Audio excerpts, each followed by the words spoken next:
Hi guys, welcome back to my channel. My name is Miss Nekopon.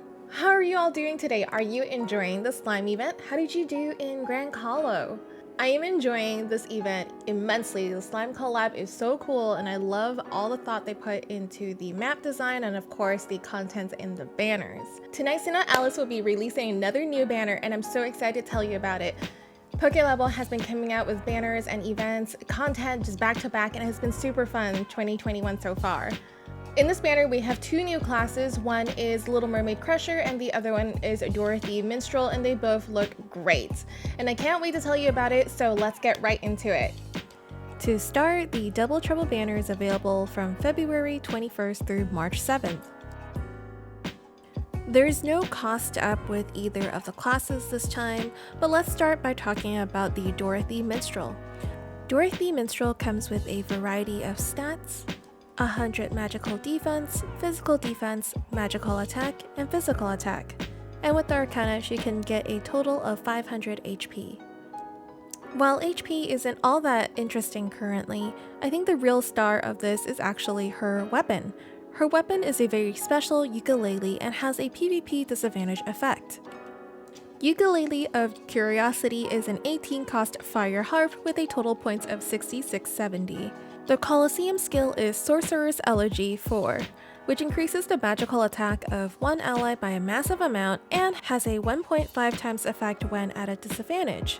The Colosseum support skill is Deploy Square Formation 1, which has a fixed chance to increase the magical attack of one member of a vanguard by a small amount while executing commands. This ukulele is basically a magical attack version of the ever-popular Heat Wave.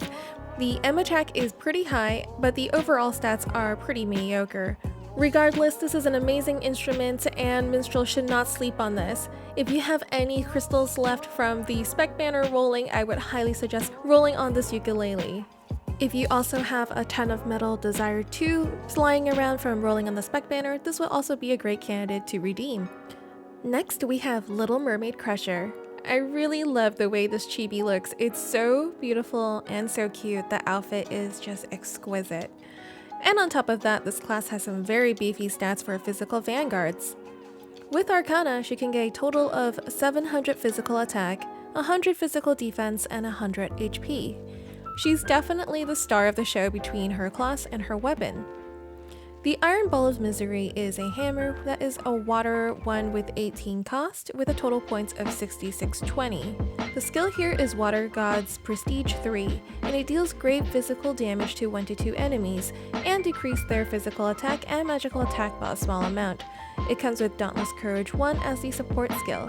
The stats are okay, but not particularly high. Also because it's not a DC 2 weapon, I would say this hammer is mostly okay, and that it's alright because it comes with a really awesome class. Next we have some new SR weapons as well. Here is the Divine Wind Staff. It is a staff that's actually water. It is a water 18 cost staff with a total points of 6694. It comes with Breath of Assault 3, which heals 1 to 2 allies by a great amount and increase their physical attack by a small amount. It also has Recovery Support 2, which is ever so loved as a support skill. This staff is a solid choice for a staff, especially if you have single target staffs or staffs without recovery support in your main cleric grid. Breath of Assault 3 recovery multiplier is actually higher than Blessed Gospel 3, so these will be pretty strong heals.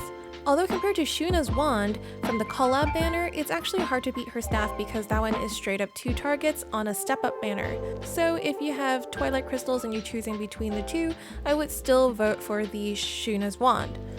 We also have Whirlpool Sword. This is a water 18 cost sword with a total points of 6718. The skill here is Stonehill Pursuit 3, dealing great physical damage to one enemy and increased combo count by 5 when comboing. This is definitely a PvP sword. It also has Replenish Magic 2 as the Colo skill.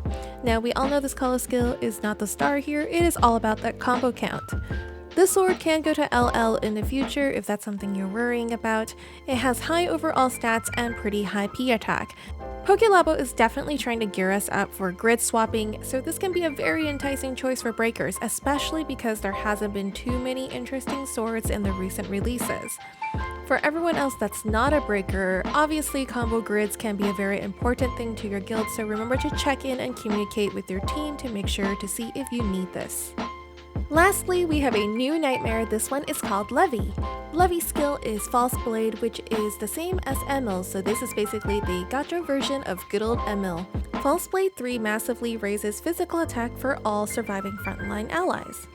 It has a lot of attack stats and not bad total stats for a non-paid nightmare. Get this if your call team are heavy on the physical vanguard side. Thank you so much for watching, and I hope all this information was helpful to you. I've got a couple more notes for you before you go. If you're like me, you're also very tight on crystals, and you've got some items in the slime collab and in the Double Trouble banner that you're interested in, but you don't have enough for everything, I would really suggest you to go for the items in the slime banner instead, because the items in the slime banner are limited and they're not likely to come back anytime soon, if at all.